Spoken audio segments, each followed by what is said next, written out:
Hey everyone, I'm John Hayden, and let's queer up South Florida. Out former Vice Mayor Julie Carson launches bid for Wilton Manors' top job.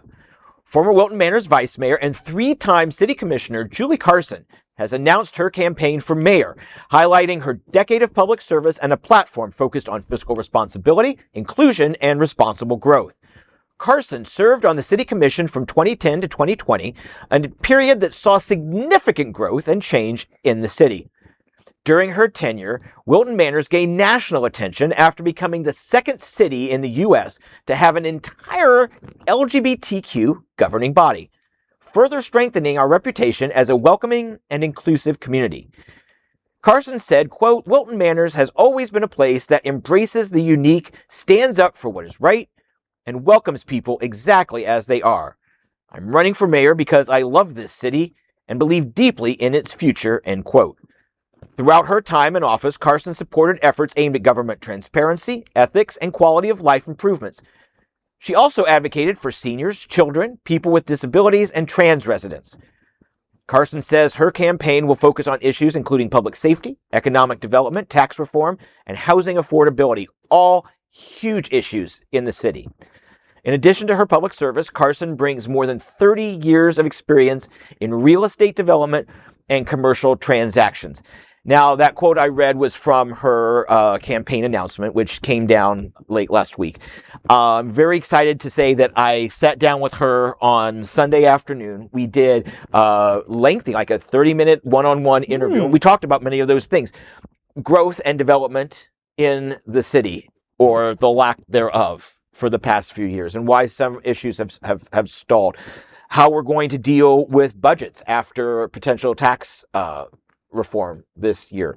How to continue to make sure Wilton doesn't lose its identity going forward as we get the long sought after development. So she has a lot to say. I'll be posting that on Greater Wilton Manors, and it'll be next week in South Florida. So I look forward to bringing you those stories.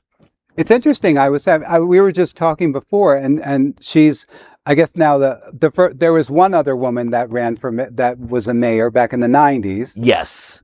I don't know my Wilton history before that, so I would. So she would be like the second person, I guess, running or being at that seat. At least in our memory. Yeah. And the fact that my memory goes back 30 years is just depressing. But it's interesting that, for the last 5 or 6 years coming out of the pandemic, I guess it's been predominantly, men that have been running the city and stuff. So it's good to always have a little bit of, variety, representing LGBTQ, a major LGBTQ city, and that. So, and I remember that we lost a mayor too, Justin Flippin. So, that was also during that time too. So it's just been a very interesting progression in terms of the government of the city. And I just want to make one point too, that you said, yes, all of our elected leaders have been male, but we have a very strong city manager, Leanne Henderson. Right. Carol is our financial guru. I forget her exactly time. Finance director. Yes. But she does great. So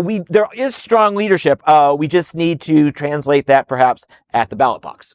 Yeah, and I love seeing someone who's already working within the city and is working their way up. Yes. I think not only do we get to, as people who live in that city, we get to see their resume, we get to see what they've done. And if the people believe that this person is right for the mayor, hopefully this person wins. But I do believe that anyone who's running a city, state, or country should have, bare minimum, some political experience. I wish that was mandatory, but I wish this candidate the best. Absolutely. Oh, and Community Development Services, Roberta Moore, you're awesome. So, yes. Your memory is good. Your memory is good. Didn't have to before.